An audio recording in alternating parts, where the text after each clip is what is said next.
आज 3 सप्टेंबर कोल्हापूर महानगरपालिकेची प्रारूप प्रभाग रचना ही महानगरपालिकेने पब्लिश केलेली आहे. मला खऱ्या अर्थाने याच्याकडे अतिशय गांभीर्यानं बघायचं होतं. याच्या आधी जर महानगरपालिकेची आपण प्रभाग रचना बघितली किंवा उमेदवारांची संख्या बघितली तर एक उमेदवार आणि एक मतदारसंघ अशा पद्धतीची रचना आपल्याला दिसते. पण आता 4 उमेदवार आणि एक मतदारसंघ अशा पद्धतीची भूमिका तुम्हाला दिसणार.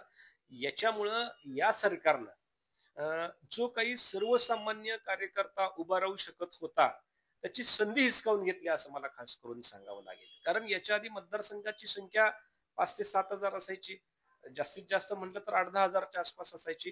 पण आता तीच मतदारसंख्या 25,000 क्रॉस करून वरती जाईल, कदाचित 30,000 पर्यंत काही मतदारसंख्या जाईल.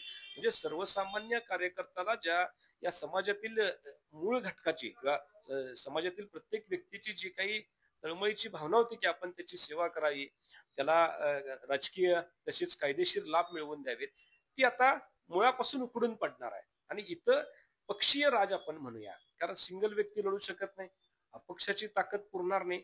मग पक्षीय लेवलला ह्या निवडणुका न्यायच्या आणि सगळे जे उमेदवार आहेत ते आपल्या कंट्रोलमध्ये ठेवायचे, अशा पद्धतीचं दुटप्पी धोरण या राज्य सरकारनं अवलंबलेलं आहे. आणि मला खास या ठिकाणी आवर्जून सांगायचं आहे, तुम्ही कसंही धोरण तुम्ही अवलंबलं तरी सर्वसामान्य मतदार मात्र विचार करूनच मतदान करेल आणि सर्वसामान्य मतदार हा सत्याच्या बाजूनच राहील असं कोल्हापूरकरून मला खात्री वाटते. जय हिंद.